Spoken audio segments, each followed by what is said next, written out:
conferencias de este ciclo que hemos titulado genéricamente Salud Mental y Psicoanálisis. Es la última de un ciclo y, como el propio término ciclo indica,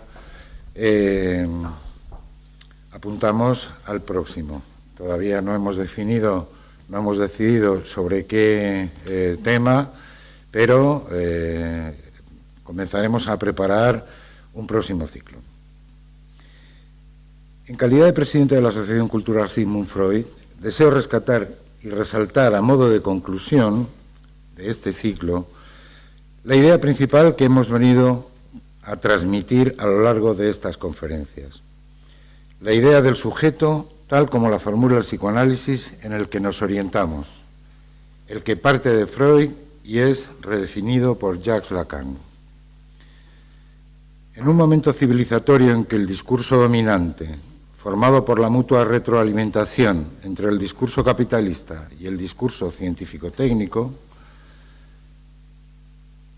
tiende a reducir y a fijar nuestra identidad en tanto que consumidores, aunque sea de los diferentes dispositivos de salud mental, produciendo con ello ese efecto creciente de uniformidad, cuyos efectos se manifiestan de manera cada vez más insistente bajo la forma de síntomas y malestar subjetivo. El psicoanálisis, más allá o más acá, como se quiera, de todo artificio técnico, restituye al sujeto en la dimensión ética que nos constituye radicalmente como seres humanos. La de sujetos que, en tanto sujetos al lenguaje, somos sujetos de la palabra y estamos por ello sometidos tanto a los efectos del inconsciente como a los efectos de goce que el lenguaje y la palabra introducen en el mundo. Es por eso que el psicoanálisis, en su tratamiento de la enfermedad mental, lejos de apuntar a la mera adaptación del individuo, apunta a revelar la particularidad más íntima del sujeto, la particularidad de su deseo y de su modo de gozar, pero sin olvidar por ello que dicho deseo no cuenta sino como un deseo entre otros, estando además articulado radicalmente por una falta a la que Freud dio el nombre de castración. Confío en que hayamos podido lograr transmitir a ustedes algo de esa idea, algo de ese perfume de verdad que atraviesa toda la obra de Freud y que, situando al ser hablante fuera de su propio centro, no hace sino devolverle más sólidamente a sus raíces más propias y más firmes. En nombre de la Asociación Cultural Sigmund Freud, les doy las gracias por su asistencia y paso la palabra a Mario Kohl, quien hará la presentación de nuestro conferenciante de hoy, a quien agradezco muy sinceramente que haya aceptado amablemente nuestra invitación a hablarnos sobre salud mental y psicoanálisis. Gracias. Mario tiene la palabra.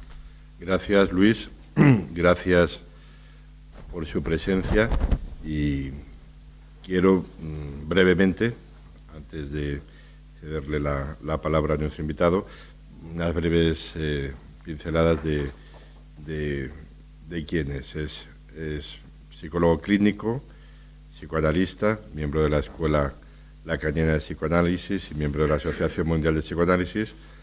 Reside en España desde 1982 y es para mí verdaderamente un placer y un honor poder compartir mesa esta tarde, puesto que ha sido también docente en el nuevo Centro de Estudios Psicoanalíticos donde yo me formé.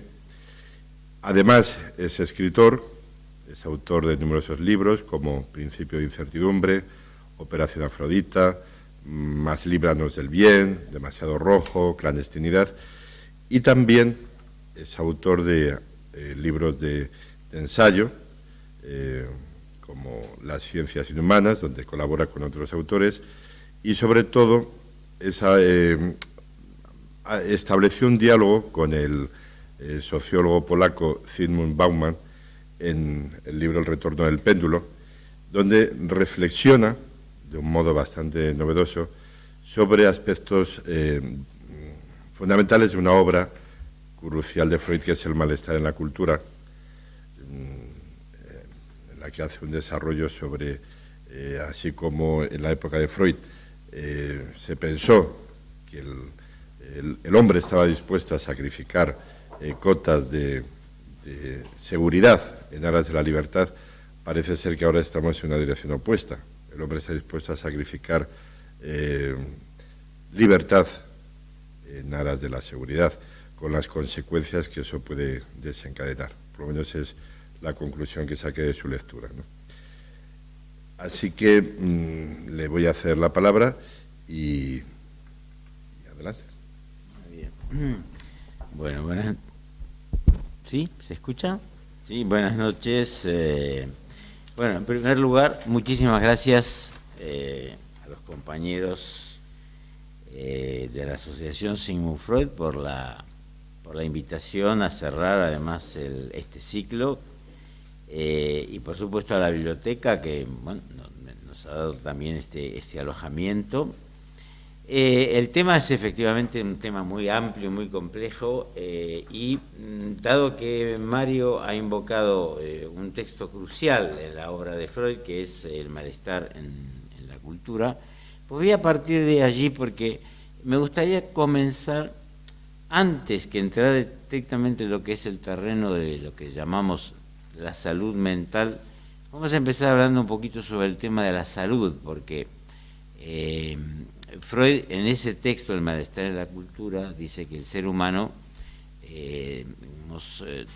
sufre de tres grandes, digamos, fuentes que lo aquejan, ¿no?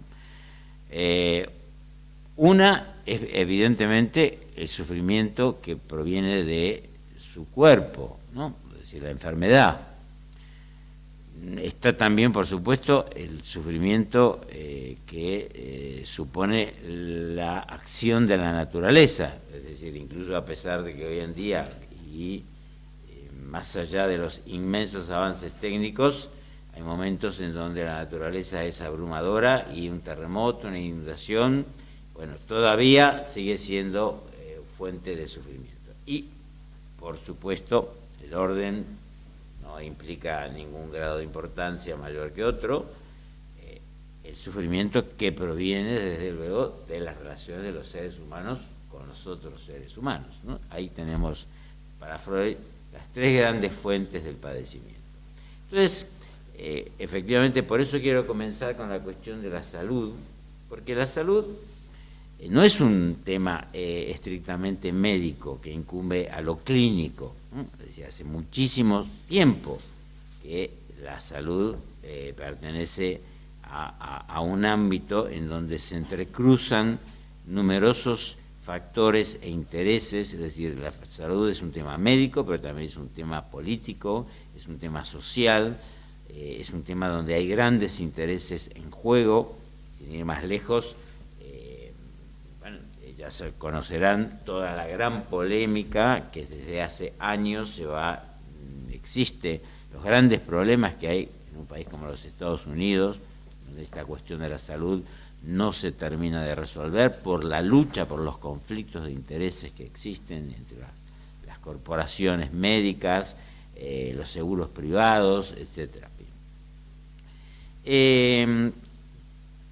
Además, el tema de la salud es, como tantas otras cosas en el mundo contemporáneo, es algo donde cuando nos aproximamos, es decir, los cambios se suceden, las perspectivas, las transformaciones históricas se suceden con tal velocidad que cuando entramos en este terreno nos encontramos que toda aproximación que empezamos a hacer ya se empieza a quedar obsoleta a la vista de la velocidad con la que se producen algunas transformaciones.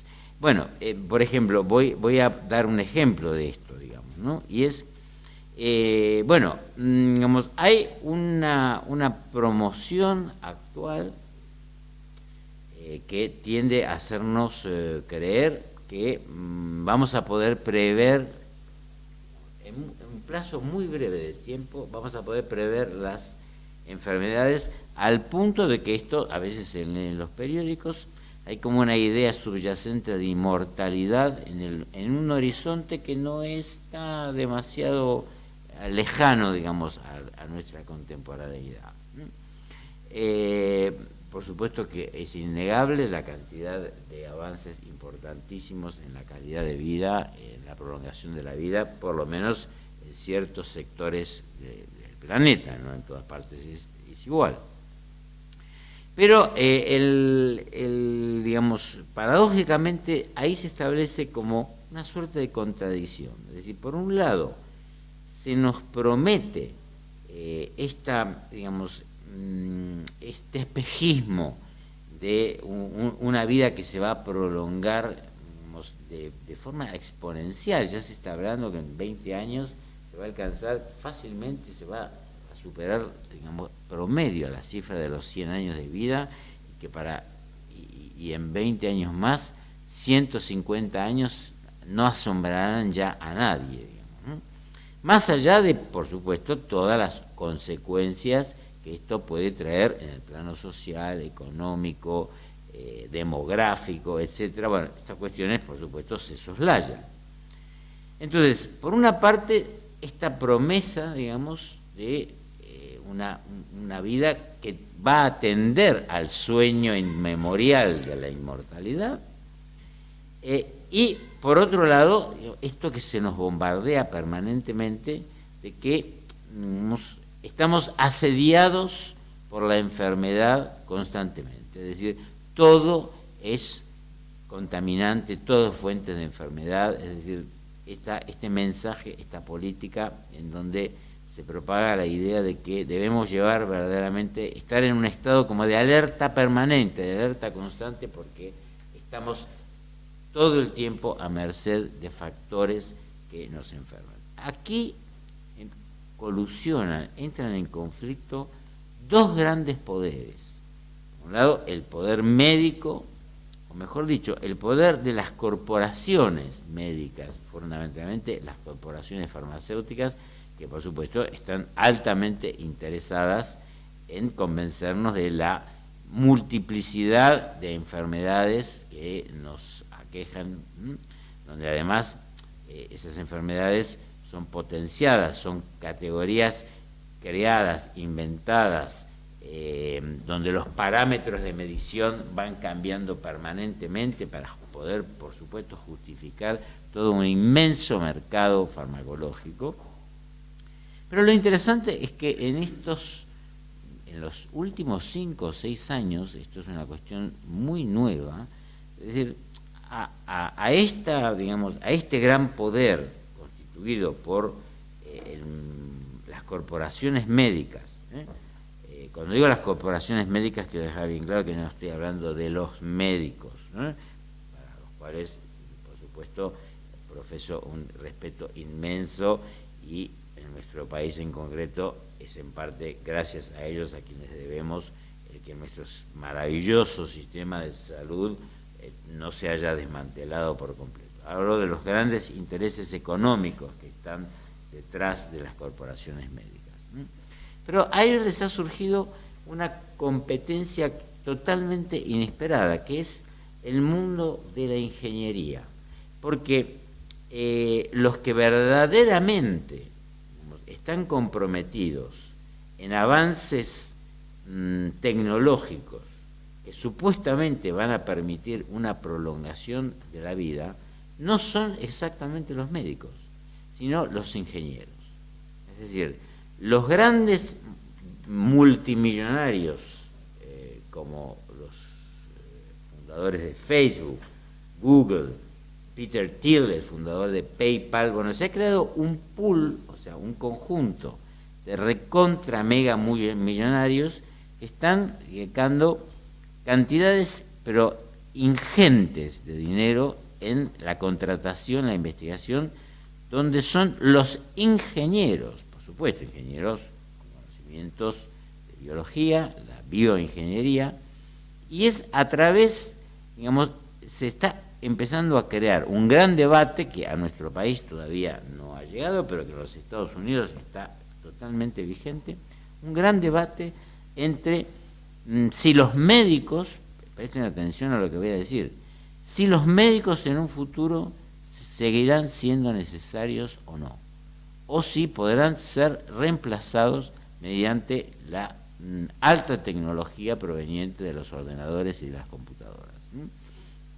Esto ha creado un gran escándalo. Por supuesto que las sociedades médicas han reaccionado de una manera virulenta y con gran indignación ante declaraciones de algunos de estas grandes compañías que están invirtiendo. Por ejemplo, Google tiene una división que se llama Calipo, donde cientos de miles de millones de dólares son invertidos en la investigación para apostar a que en el año 2040 se va a poder alcanzar los 120 años de vida con extrema facilidad, no mediante utilización de recursos estrictamente médicos, sino de la aplicación de la ingeniería al cuerpo humano. De manera que, por una parte, tenemos esta especie de contradicción, ¿no? Se nos promete la idea de que vamos ganando progresivamente, vamos conquistando un horizonte de una salud ideal, y al mismo tiempo se nos trata de convencer todo el tiempo de que para cuidar nuestra salud estamos obligados a ingerir cantidades infinitas de medicamentos que están, digamos, decididamente diseñados, pensados y calculados para satisfacer los intereses de los mercados, digamos, de los grandes laboratorios, a los cuales además les ha interesado el descubrir, digamos, un nicho de mercado que hasta hace pocos años no existía, ¿no? Es decir, en los últimos 20 años las grandes corporaciones han descubierto que los niños son un fabuloso mercado para los laboratorios, ¿no? Es decir, a las grandes farmacéuticas les interesa particularmente que comportamientos, características que, digamos, en la vida tradicional, ¿no?, siempre caracterizaron a los niños, ¿no?, que pueden ser rebeldes, que pueden ser caprichosos, que pueden ser distraídos, todo eso se, digamos, intenta hacer entrar en una categorización clínica decididamente inventada para, por supuesto, digamos, justificar la invención de un medicamento al servicio de lo que antes era un niño que no prestaba atención en clase. Ahora eso tiene una clasificación que se llama trastorno de déficit de atención, y hay una medicación que supuestamente se aplica, digamos, cada vez hay más niños medicados. Antes había niños a los cuales, antes las conductas de rebeldía, los padres más o menos sabían gestionar, mejor o peor, con un sopapo o con una, digamos, o privándolos de postre o de ver la televisión. Bueno, hoy en día hay una cosa que se llama el síndrome de rebeldía. Es decir, en eso hay, digamos, una cooperación entre psiquiatría, intereses de las multinacionales y, por supuesto, el concurso, también el concurso en el sentido de la participación de ciertas ramas de la psicología que de alguna forma entran en complicidad con esto. Por supuesto, digamos que todo esto va construyendo en un panorama en el que hay muchos intereses, y donde el objetivo es la, por supuesto, optimización de los recursos. Los profesores han luchado de una manera y siguen ofreciendo una gran resistencia a la idea de que los niños sean medicados. Pero ¿qué sucede? Sucede que efectivamente, y si aquí hay alguien que participa en la enseñanza comprenderá rápidamente, es decir, a partir del momento, ¿no?, en que con la invención de esta crisis, porque, digamos, no voy a extenderme en ello, con la invención de la crisis económica, se empiezan a reducir los recursos y una clase de 25 alumnos se convierte en una clase de 45, evidentemente la capacidad que el profesor tenga de poder maniobrar con los problemas que surgen en la clase va disminuyendo, es decir, se va lesionando la calidad de la enseñanza, se va lesionando los derechos de los profesores, los profesores cada vez se sienten más desprotegidos frente al sistema, etcétera, etcétera, y evidentemente llegará, no digo que a todos les pase lo mismo, pero llega un momento donde uno puede comprender, más allá de cualquier posición crítica, que el profesor diga: yo no puedo más, que me mediquen a este niño, porque si no, yo no puedo, es decir, puedo manejar una clase de 20, una clase de 45, con 10 que arman lío, ya no puedo. Entonces llega un momento donde la resistencia, la oposición crítica de los profesores empieza a verse reducida, porque efectivamente todo está orquestado de tal manera que la gente termine finalmente rindiéndose. No nos hemos rendido, pero hay un discurso y una acción que va tendiendo a que progresivamente la gente se vaya rindiendo a estos mensajes. Bien. Por ejemplo, hace un par de años los laboratorios Janssen, que son uno de los laboratorios más importantes, ahora ya voy a entrar en el terreno propiamente de la salud mental, de medicamentos específicamente para cuestiones de enfermedad mental, sacaron al mercado un antipsicótico que se denomina Xeplio, que tiene un componente activo que, bueno, no nos interesa, nuevo, y que tiene la ventaja de que es un medicamento que se administra en una dosis al mes. Es decir, esto evidentemente tiene sus ventajas, es un antipsicótico. ¿Cuáles son las ventajas? Sabemos que muchos pacientes se resisten a la medicación, aunque la necesiten, que para los familiares es una complejidad vigilar, controlar que los pacientes tomen la medicación.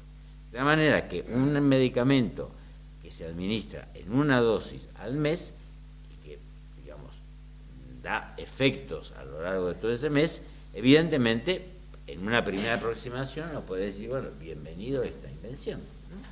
Ahora, es interesante, digamos, cómo entonces, hace 2 años, el doctor Jerónimo Sáenz, que era en ese momento presidente de la Asociación Española de Psiquiatría, se sumó a la noticia con la convicción de que sería conveniente, esto es textual, de que los médicos pudieran contar con el respaldo judicial necesario para obligar a los pacientes resistentes a tomar esta medicación incluso contra su voluntad. Bueno, ¿cuál es el concepto entonces de salud mental que subyace a una propuesta como esta? Y por supuesto, ¿cuál es la posición ética que en la actualidad asume cierto sector, no quiero generalizar, cierto sector del discurso médico? Es decir, más concretamente, el discurso de una parte de la psiquiatría que ya no parece limitarse a cumplir el papel de lacayo de los intereses del mercado farmacéutico, sino que está incluso dispuesta, a tenor de lo que sale de la boca de alguno de sus miembros ilustres, en este caso nada menos que del presidente de la Asociación Española de Psiquiatría, a ponerse nuevamente al servicio de ese discurso fascista, ese que hoy se viste con el disfraz de la economía globalizada y cuyas acciones principales se dirimen no a los intereses de la población, sino, por supuesto, para satisfacer, ya sabemos qué intereses, los grandes bancos, las agencias de clasificación, los poderes de toda la vida. Es decir, la idea de que el enfermo, por carecer de toda capacidad de juicio o de conciencia de su enfermedad, debe ser obligado a medicarse, para lo cual el psiquiatra necesita contar con el apoyo de la fuerza de la ley, nos pone en el escenario de una lógica que ya hemos conocido, es decir, exactamente la misma lógica que ha caracterizado a todos los totalitarismos.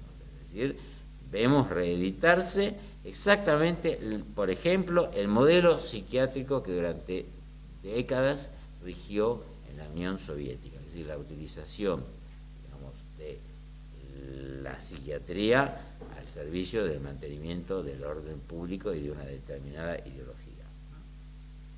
Es decir, esa lógica que caracteriza a todos los totalitarismos, es decir, los de cuño político, los de cuño religioso, es decir, la idea de que la verdad es una magnitud de valor universal, que además se identifica a un bien que está por encima de toda consideración al individuo.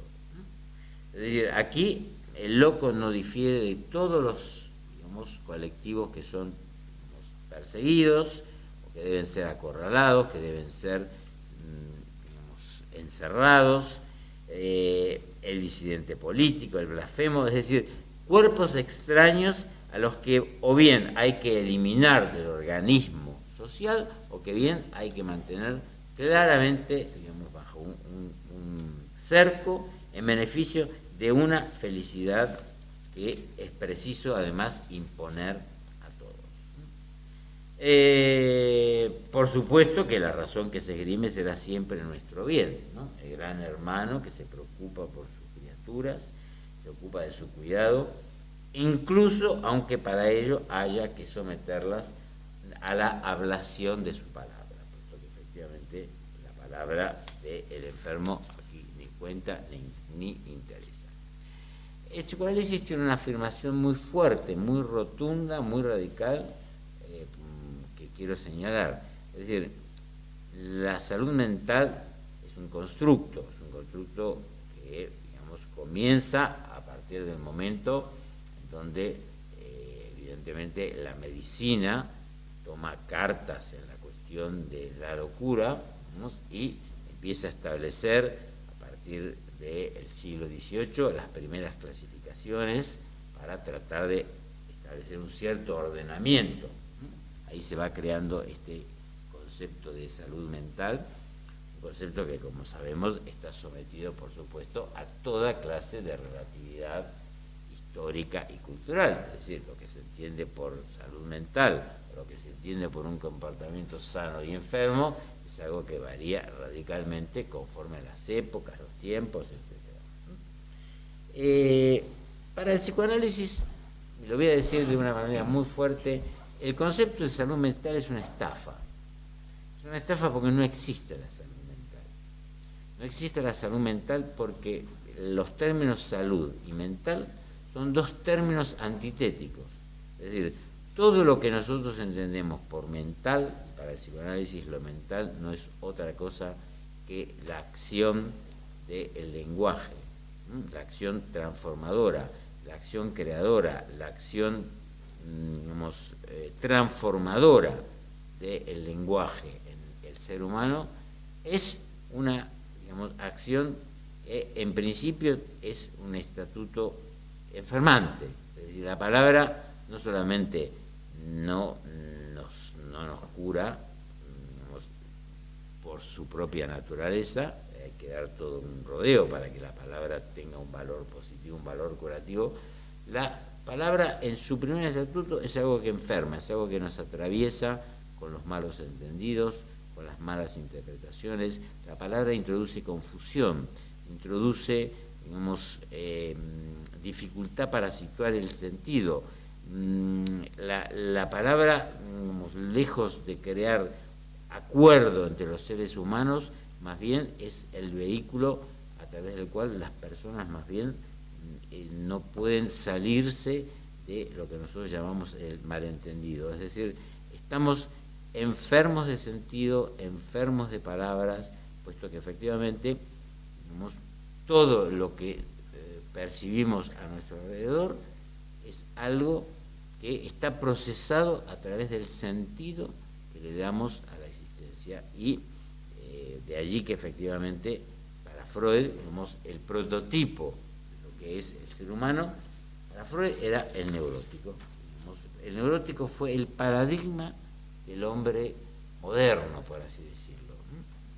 Es decir, toda la concepción que Freud, todo lo que Freud construyó a propósito de lo que es el ser humano, desde el punto de vista psíquico, digamos, lo construyó a partir del neurótico. Para él el neurótico es el prototipo del individuo corriente, el individuo como todos nosotros. Es decir, para Freud, por eso se lo cuestionó y se lo criticó a Freud, entre las millones de cosas, por sacar conclusiones generales de personas neuróticas. Lo que pasa es que para Freud la neurosis no era una alteración de un supuesto modelo normal. Ese modelo normal no existe.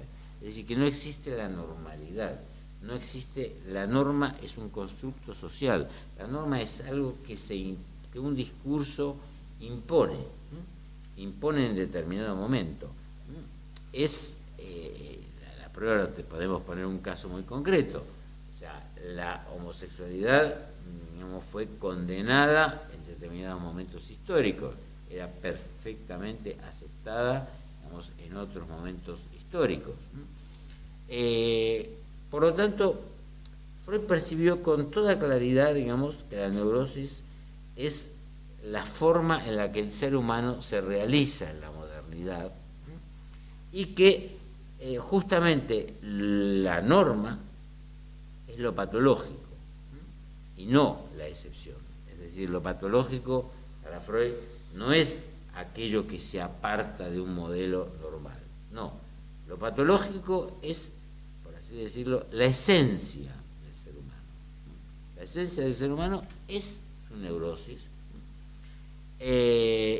puesto que, en primer lugar, no existe ni un ser humano que no tenga un síntoma.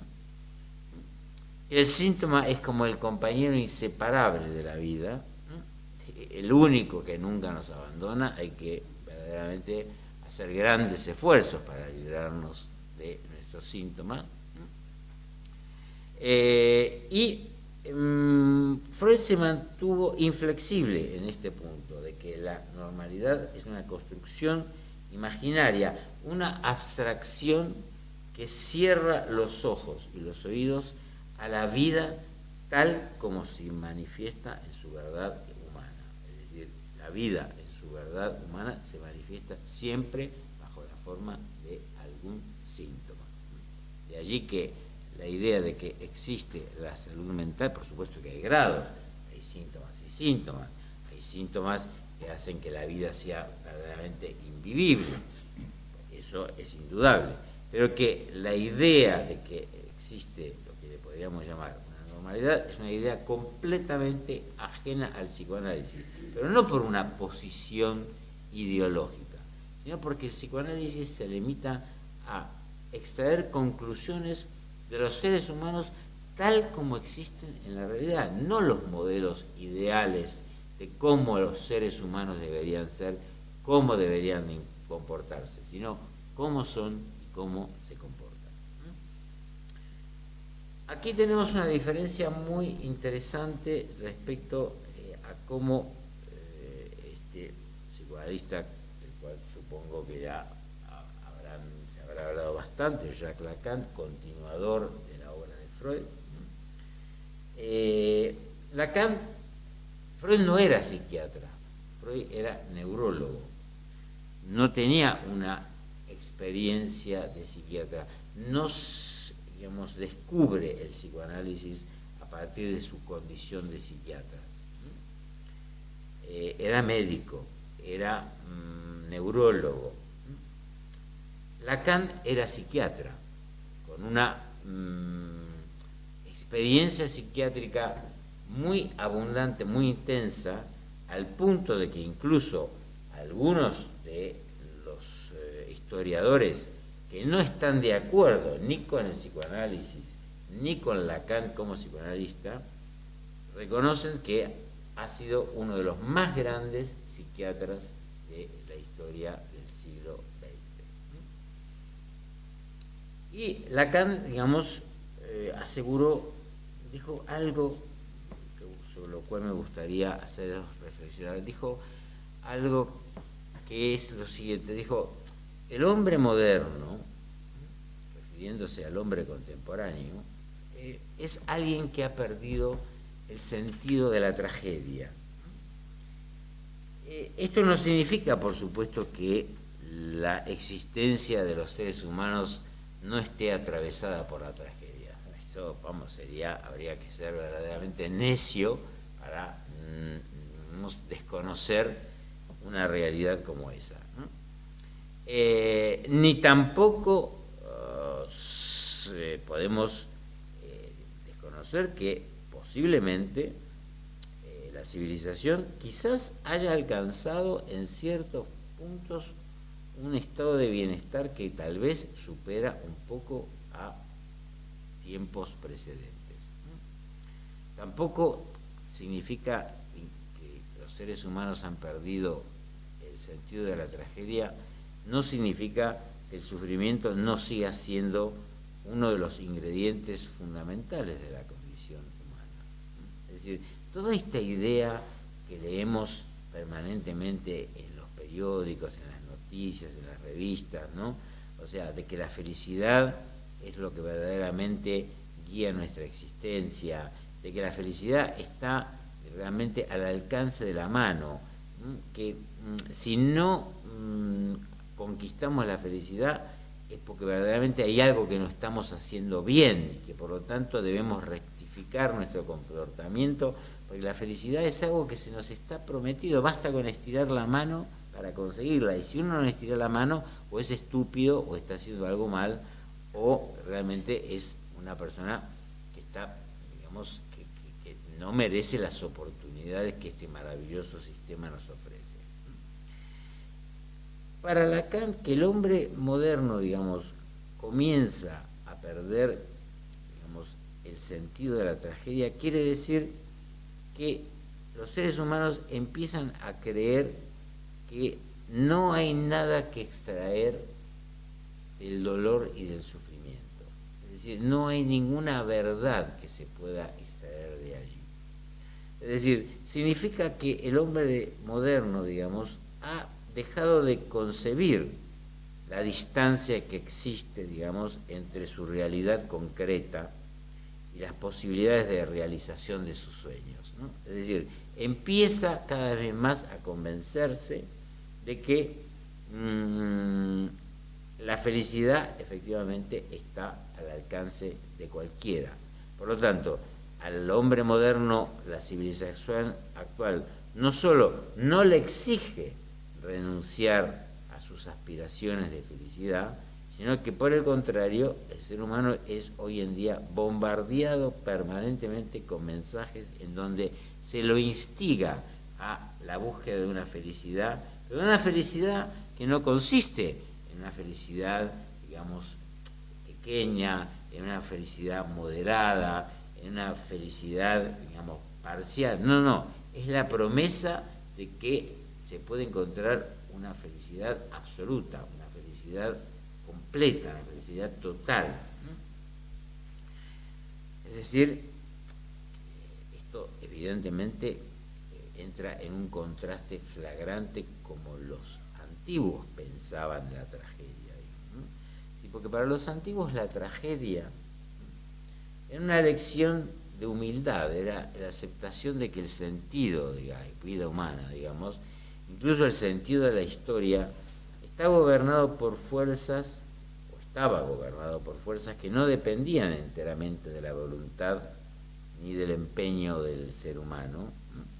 Sino que más bien el ser humano estaba superado por la acción de un destino que los dioses imponían de una forma inevitable. Por supuesto, ya no estamos en esa época, ¿no? Ya no estamos en la época en donde la sabiduría no consistía en otra cosa que estar dispuesto a realizar hasta el final el destino al que habíamos sido, digamos, sometidos, ¿no? Pero, digamos, la grandeza de los griegos, es decir, aquellos en los que se fundó esta civilización que hoy llega, por supuesto, a su ocaso, la grandeza de los griegos consistió en saber que el poder del hombre es a la vez infinitamente más pequeño e infinitamente más grande que su destino. Qué distinto es el mundo de hoy, donde el destino ya ha sido reemplazado, por supuesto, por un presente, digamos, continuo, en el que se nos invita a no perder la eterna oportunidad de ser dichosos. Ayer leí una cosa de lo más divertida, digamos, ¿no? La revista El, que es una magnífica revista dentro de su, digamos, del rubro que cubre, digamos, que es la pura banalidad, pero está muy, muy bien hecha en ese sentido. Tiene todos los meses la famosa carta de la directora, ¿no? En donde en esa carta promociona la última moda, que es, lamentablemente no recuerdo el nombre. Bueno, una autora japonesa se ha hecho multimillonaria vendiendo una nueva filosofía, que es la filosofía que consiste en vivir con poco. Ella se ha hecho millonaria, pero se ha hecho millonaria mediante la idea de que hay que reducir, que hay que vivir con poco, que hay que despojarse, que hay que despojarse de objetos, que hay que despojarse de cosas, que una vida tendiente a la, digamos, austeridad en todos los planos es una vida que nos va a asegurar la felicidad. Entonces, la directora dice, bueno, recomendamos el libro de fulanita, ¿no? En la misma frase, el libro de fulanita, de la gran austeridad, que se ha vendido 100 millones de ejemplares, no sé qué, y por supuesto en el párrafo siguiente dicen que en este número se incluye un suplemento, el fashion no sé qué, con todas las cosas que sin las cuales no podrás vivir. Bueno, esto es un ejemplo de cómo efectivamente el capitalismo tiene la sabiduría, y por eso ha triunfado. Por eso ha triunfado el capitalismo, porque tiene la capacidad de hacer negocio con todo. Es decir, con la venta de objetos, con la promoción del consumo, pero también ahora con la promoción de la austeridad. El otro día mi hija, que es filósofa, me decía, papá, dice, tienes que saber que algunas de tus reflexiones están totalmente caducas. Digo, ¿por qué? Dice, porque mira, dice, porque esto cambia radicalmente. Ahora el capitalismo está virando. Ya no es un capitalismo de objetos, está tendiendo a ser un capitalismo de experiencias. ¿No?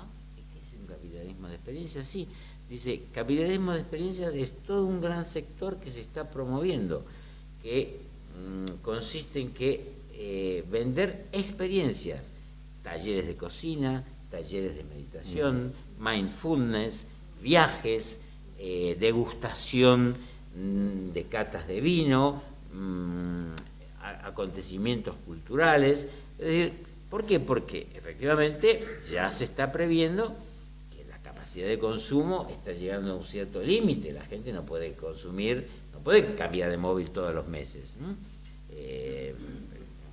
De cambiarlo cada 4 años se pasó a 2, ahora a 1, ahora ya la gente no puede. Entonces se trata evidentemente de, el capitalismo tiene esta capacidad de vendernos la filosofía de la austeridad, la filosofía del consumo, es decir, todo es objeto, todo es mercantilizable. Y por supuesto, la salud mental también es mercantilizable. Es decir, la normalidad, digamos, la normalidad como triunfo absoluto de la cosmovisión que rige la era actual, ¿no? Ya no es el resultado de una construcción ideológica, sino el producto de una verificación pragmática.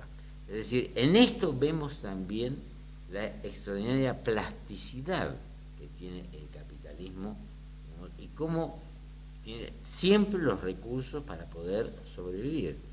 ¿Por qué? Porque hoy en día, digamos, la noción de salud mental y la noción de normalidad va empezando a virar, va empezando a cambiar, a fin de poder incluir dentro de la noción de normalidad todo aquello que hasta ahora se consideraba justamente como aquello que era una desviación de la normalidad.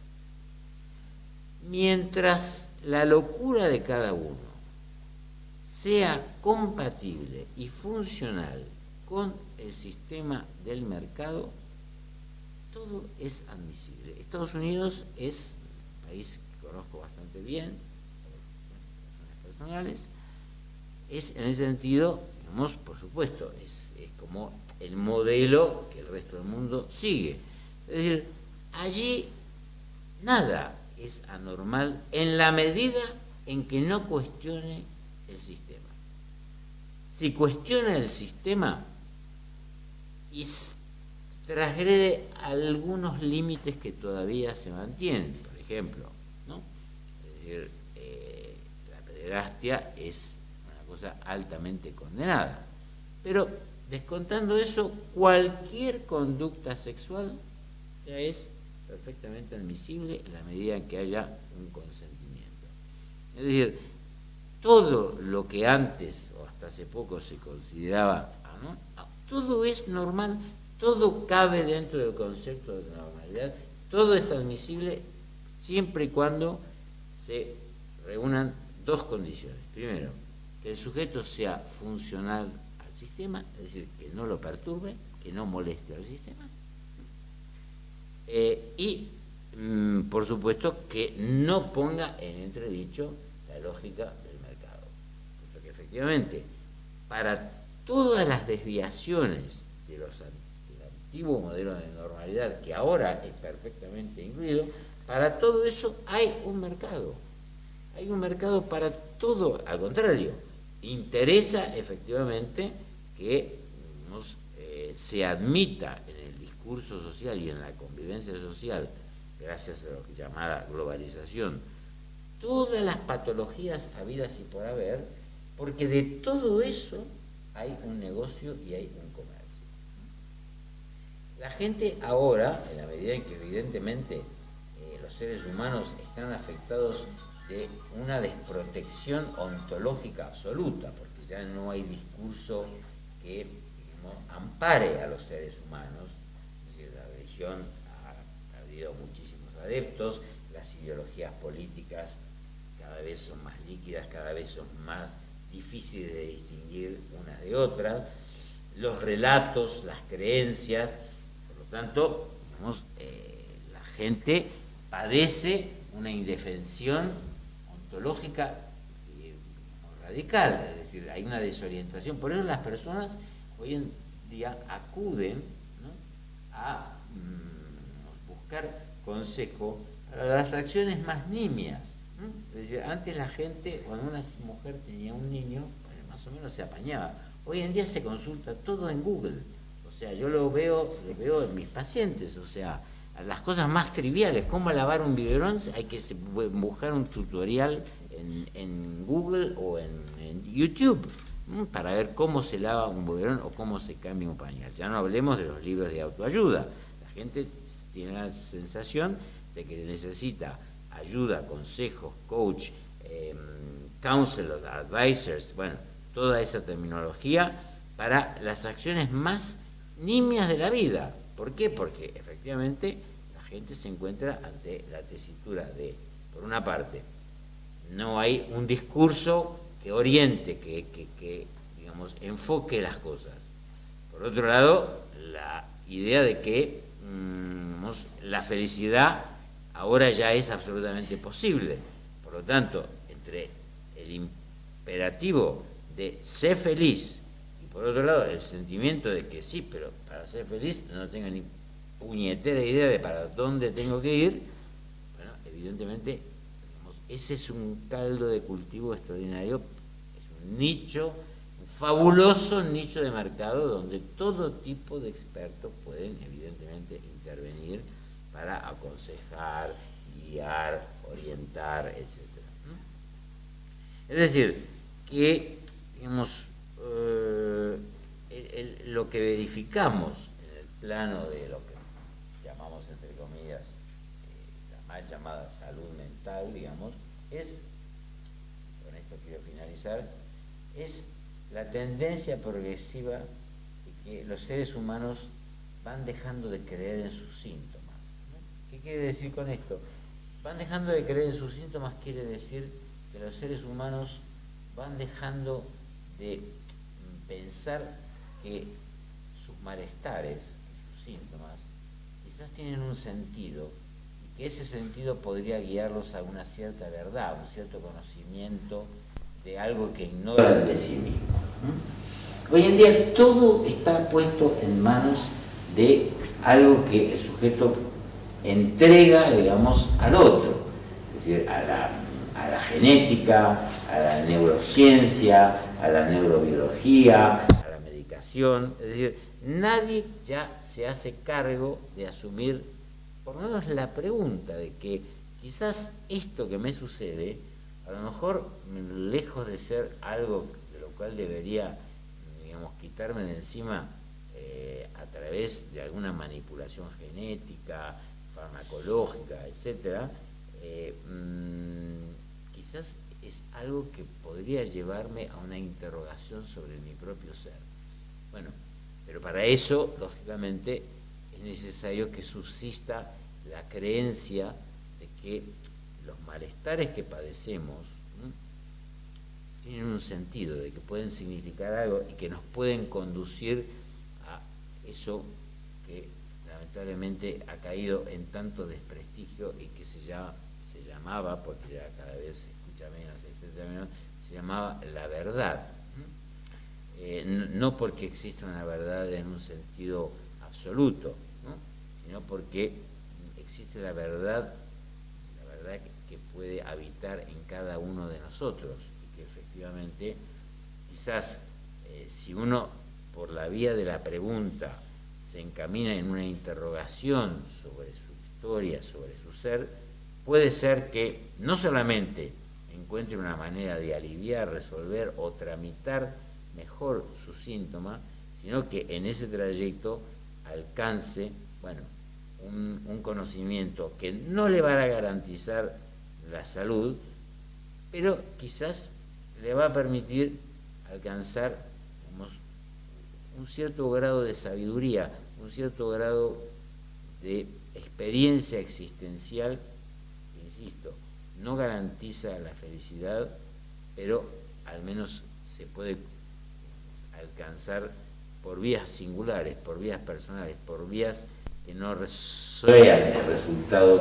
de la imposición de un discurso ideológico, de un modelo social, de algo que viene desde fuera como, digamos, al servicio del mantenimiento de un mercado, de un sistema, de una ideología. Bueno, creo que con esto me parece que voy a dar un poco por finalizado, porque he planteado muchas cosas. Me gustaría que tuviéramos unos minutos para poder conversar, dado que además, siendo hoy la última reunión, a lo mejor a alguna persona que ha asistido a otras le ha quedado alguna interrogante de alguna de las reuniones anteriores, también pues puede ser una oportunidad para traerla.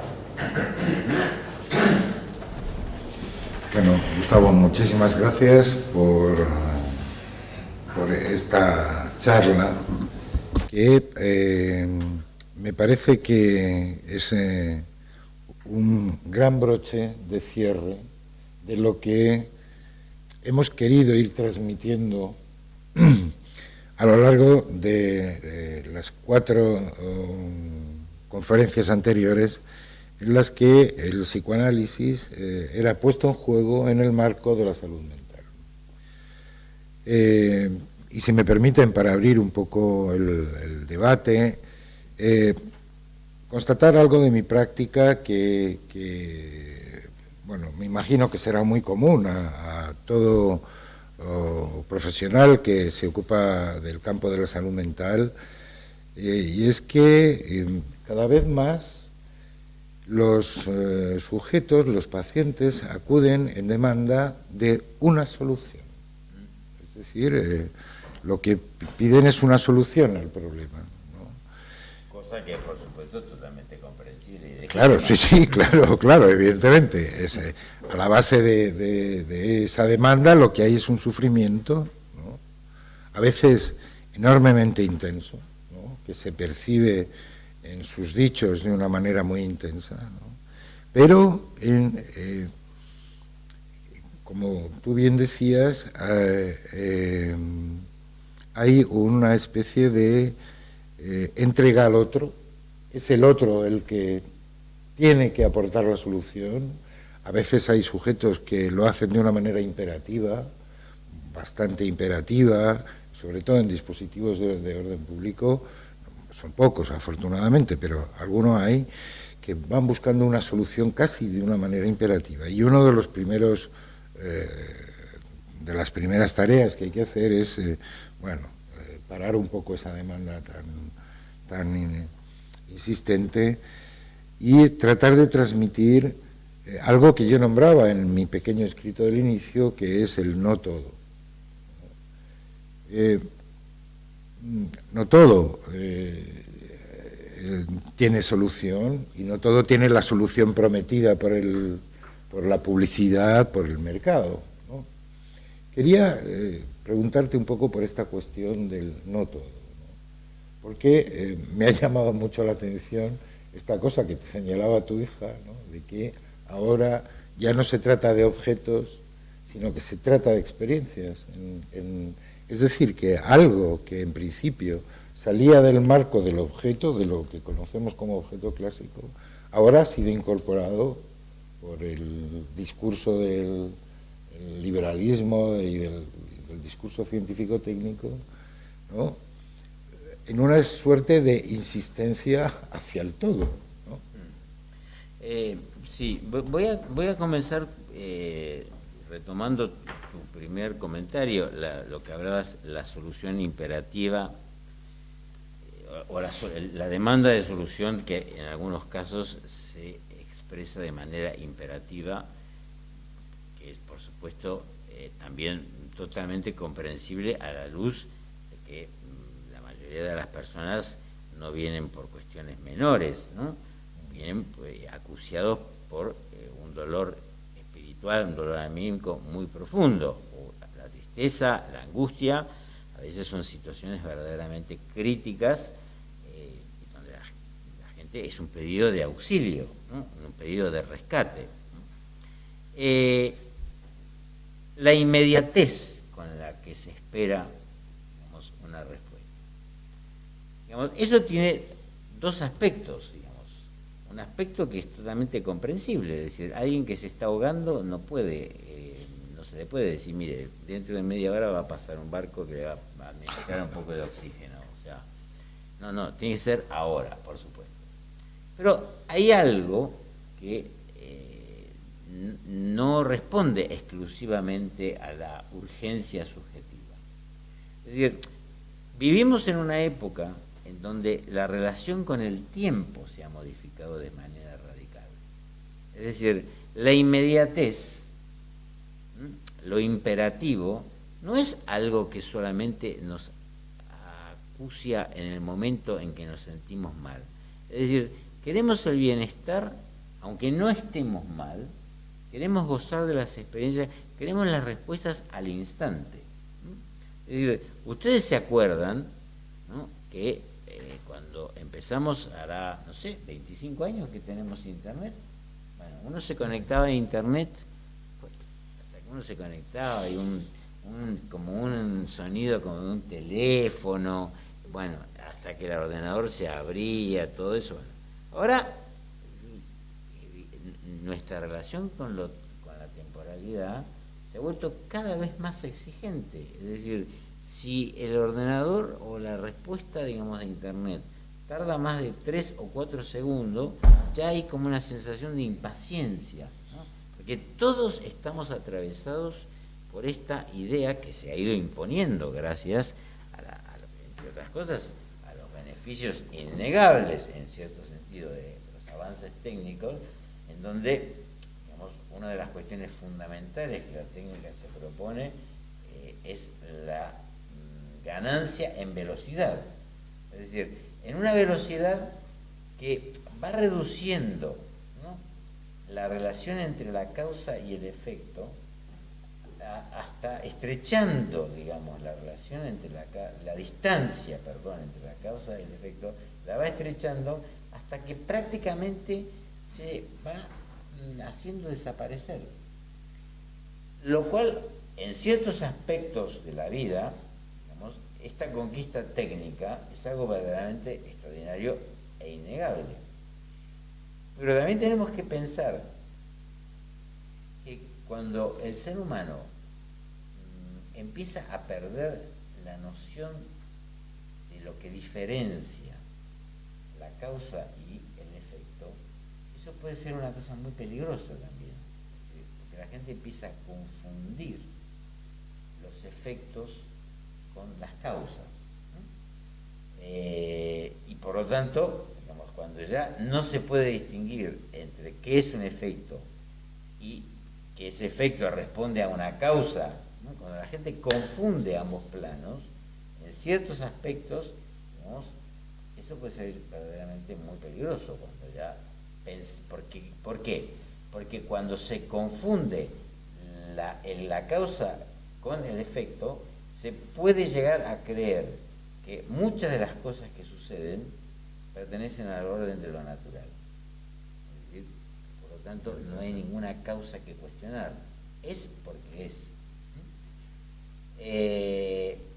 Y si esto lo llevamos al terreno, digamos, de lo que es la relación del ser humano con su sufrimiento, ¿no? Evidentemente que no solamente que corremos el peligro de enajenar todo, digamos, fuera de nosotros, es decir, a perder toda relación de responsabilidad con nuestra existencia. Tomemos el caso de la genética. Y aquí, el campo de la genética, que además cada día tiene mayor incidencia en el campo de la llamada salud mental, todavía no hay resultados concluyentes, todavía nadie ha descubierto ni el gen de la esquizofrenia, ni el gen de la psicosis maníaco-depresiva. Todos los días lo leemos en algún rincón del diario. Se acaba de descubrir el gen, bueno, todo eso es chorrada, no se descubrió nada, todavía no se ha descubierto nada, y además hay una gran polémica dentro del campo de los genetistas, porque no todos los genetistas participan de esta idea de que el gen lo va a explicar todo. Y ahí voy a la cuestión, efectivamente, del todo. Digamos, el totalitarismo no es solamente una noción ideológico-política. También hay un cierto totalitarismo que se ha apoderado, por ejemplo, de ciertos sectores, de ciertas corrientes científicas. La idea de que efectivamente la ciencia todo lo puede, siendo más estrictos, que la técnica todo lo puede. ¿Por qué? Porque ahora se está produciendo, digamos, una descompensación entre lo que es la ciencia, el discurso científico y lo que es el discurso técnico. Es decir, originariamente, en los tiempos, digamos, antiguos, para manejar una técnica no se necesitaba el conocimiento científico. Por ejemplo, los arpedonaptas egipcios, los arpedonaptas eran los expertos en las mediciones absolutamente de una precisión increíble de los campos, ¿no?, para poder organizar los sembrados, ¿no? Eran técnicos. Sus nociones de la ciencia matemática, de la matemática pura, eran prácticamente inexistentes. Sin embargo, su capacidad de medición era algo increíble. No necesitaban de la ciencia para poder manejar, digamos, un instrumento técnico, ciertos instrumentos técnicos de medición. La ciencia moderna hizo depender, la introducción de la ciencia moderna hizo depender lo técnico del discurso científico.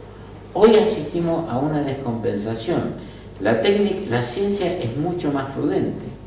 Es decir, la ciencia, los científicos, la mayoría de los científicos, están convencidos de que efectivamente la ciencia es algo cambiante, que no hay una verdad absoluta, ¿no?, de que la verdad científica es una verdad cambiante, es una verdad parcial, mientras que es el desarrollo técnico que cada vez se va emancipando más del discurso científico. Es el discurso técnico el que va imponiendo la idea de que la totalidad es posible de alcanzar. Digamos, quiero dejar muy claro que no soy un nostálgico de los tiempos precientíficos, creo que la técnica nos ha aportado cosas invalorables, importantísimas. Internet es uno de los, después de posiblemente de la Biblia de Gutenberg, es uno de los instrumentos técnicos que más ha aportado a la historia, ha cambiado en un sentido positivo la historia de la humanidad. Pero eso no nos impide, considerar que efectivamente todo cambio técnico introduce, síntomas. Esto ya, lo había comprendido perfectamente a principios del siglo pasado un escritor como Arthur Koestler, que perteneció al aparato comunista y luego emigró, de una forma crítica, emigró a Inglaterra y desarrolló toda una tarea literaria. Él decía una cosa que es muy interesante. Los seres humanos, ante cada transformación técnica, necesitan, es decir, las transformaciones técnicas siguen una velocidad impresionante, pero la subjetividad humana necesita muchísimo tiempo para adaptarse a los cambios técnicos. Es decir, hoy en día, que además los avances técnicos se producen a una velocidad totalmente desconocida respecto a décadas anteriores, sin embargo, Arthur Koestler decía, en el año 1930, en El cero y el infinito, una de sus más grandes obras, decía, la máquina de vapor se inventó hace más de 100 y pico de años, la humanidad todavía no ha asumido eso, no se ha hecho con la idea de la máquina de vapor, es decir, no ha asumido subjetivamente las consecuencias. Y con cada avance técnico sucede exactamente lo contrario. Es decir, el hecho de que nosotros nos beneficiemos de eso, que lo utilicemos, que nos sumemos alegremente a los beneficios que trae la técnica, no significa de que estamos en condiciones de asumir, psíquicamente todas las consecuencias. De allí que efectivamente la gente, tiene una relación con el tiempo que ha cambiado radicalmente y por lo tanto ya ni siquiera es que exija la respuesta inmediata, exige que el medicamento actúe de forma inmediata. La sola idea de introducir una distancia temporal entre lo que el sujeto demanda y aquello que puede obtener, eso ya es vivido por muchas personas como una ofensa narcisista, como algo inaceptable. Es decir, ¿cómo en la época en la cual, yo en milésimas de segundo obtengo en internet la respuesta a la pregunta, cómo es que voy a necesitar el tiempo que usted me está sugiriendo para poder comprender algunos aspectos de mi vida? Bueno, ahí hay evidentemente un desfasaje donde es muy difícil, por supuesto, introducir esta dimensión de que, temporizar la relación del sujeto con la obtención del alivio y cómo ese alivio, dista mucho de ser el que los medios prometen, evidentemente, ¿no? Es decir, el ser humano quiere erradicar hoy en día, porque esto ha sido un sueño de la humanidad, el sueño de la inmortalidad y el sueño de la vida sin sufrimiento es un sueño eterno. Es decir, para eso existe el paraíso, se inventó el paraíso para hacernos creer que evidentemente si nos portamos bien vamos a adquirir un estado. Esto no es una cosa nueva. La gente ya no cree en esa fórmula, cree en que eso es posible lograrse mediante otros medios. El tema es que ahora esto se promociona de tal manera de que se intenta convencer a la gente de que efectivamente esto la inmortalidad y la felicidad absoluta se va a lograr no en el reino de los cielos, se va a lograr aquí y ahora, de que es posible una vida plena, una vida, es decir, la idea del todo, digamos, efectivamente es una idea que se promociona.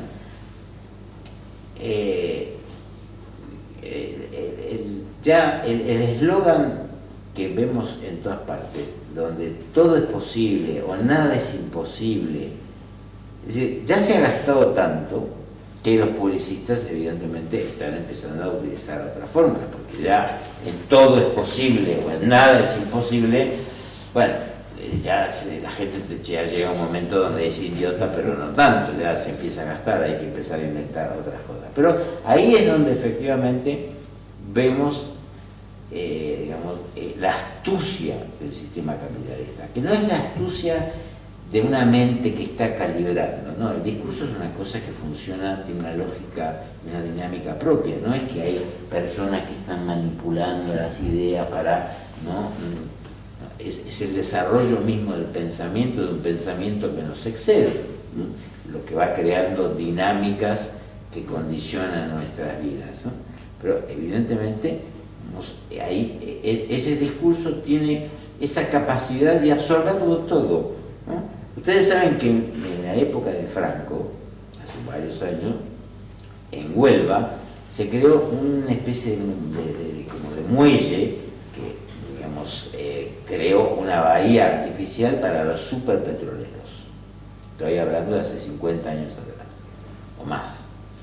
Eso costó una fortuna impresionante en la época, digamos, donde España comenzaba, tras el tremendo periodo de la posguerra, comenzaba, bueno, a emerger económicamente, y se había creado ese sitio para que los superpetroleros pudieran atracar. Bueno, ¿qué ocurrió? Ocurrieron dos cosas. Primero, que con los años se fue entendiendo que los superpetroleros no eran un buen negocio, que eran mejor bancos más pequeños, ¿no? No era un buen negocio para los intereses de las industrias petrolíferas, los superpetroleros. Y la otra cosa que sucedió es que toda esa región marítima que había quedado encerrada por ese gran murallón empezó a morir, porque el agua no circulaba, y entonces hubo un desastre ecológico impresionante. Bueno, esto me lo contó gente de Huelva. Es decir, hace unas décadas ese murallón se derribó, se restableció. La misma empresa que había construido el murallón fue la encargada de derribarla y de crear todas las condiciones técnicas para reconstruir toda la zona que se había destruido. Toda la riqueza, la flora, digamos, y la fauna que se había marítima que se había destruido. Es decir, de todo, el ecologismo es el nuevo negocio. Es el nuevo negocio. Es decir, si uno va por los Estados Unidos, o sea, los McDonald's están desapareciendo. Ya es cada vez más difícil encontrar McDonald's. Ahora lo que hay es Whole Food, una cadena extraordinaria donde ¿qué es lo que se vende? Lo que ellos llaman organic, que es lo que nosotros llamamos alimentos ecológicos. Bueno, ese es el gran negocio. O sea, ese es el entonces, todo es, los donuts son negocios, la comida ecológica es negocio, o sea, todo es admisible.